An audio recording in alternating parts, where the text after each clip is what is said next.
இன்னுயிரகன்றது உமை வேட்டு பூமியிருளில் ஆழ்ந்தது ஒளி கேட்டு.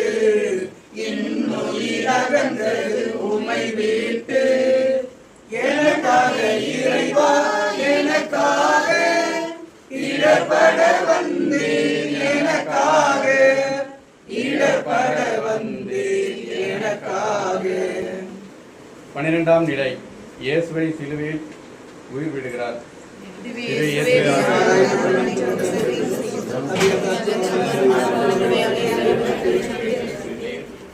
ஒரு நாள் பிறப்பும் இறப்பும் பேசிக்கொண்டது.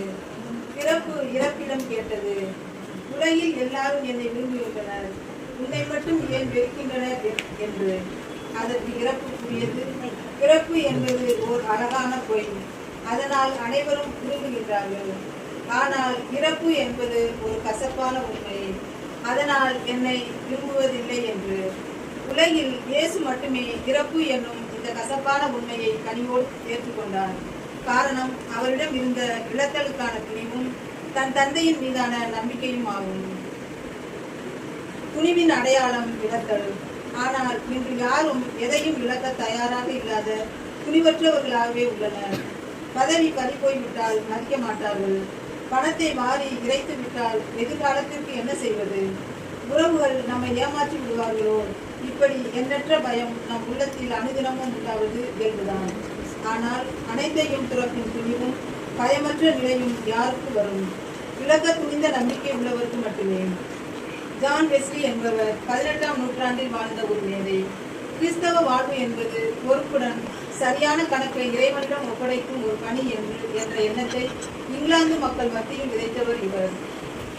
உங்கள் வாழ்வின் கடைசி நாள் என்றால் நீங்கள் என்ன செய்வீர்கள் என்று இவரிடம் ஒருவர் கேட்டபோது இவர் சொன்ன பதில் இதுதான்: மாலை 4 மணிக்கு நான் வழக்கம் போல் தேநீர் அருந்துவேன். 6 மணிக்கு நோயுற்று இருக்கும் திருமதி பிரவுன் அவர்களை மருத்துவமனையில் பார்க்க செல்வேன். 8 மணிக்கு என் மாலை ஜபங்களை சொல்வேன். இரவு உணவுக்கு பின் வழக்கம் போல் படுக்கச் செல்வேன். விழித்தெழும் போது என் இறைவன் முகத்தில் குடிப்பேன் என்று சொன்னாராம். ஜான் வெஸ்லியை போன்று இயேசுவை போன்று மரணத்தை பயமின்றி சந்திக்கும் மனநிலையை பழக்கப்படுத்திக் கொள்ள நாம் தயாராக. ஜபம். எல்லாம் நிறைவேறிட்டு என்று கூறி உயிர் நீத்த என் அன்பு இயேசுவே, எங்களுக்கு என்றும் நீர் செவிசாய்த்து எங்களை மீட்டருளும்.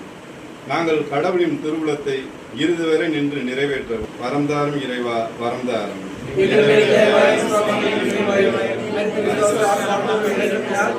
சமாதானத்தில்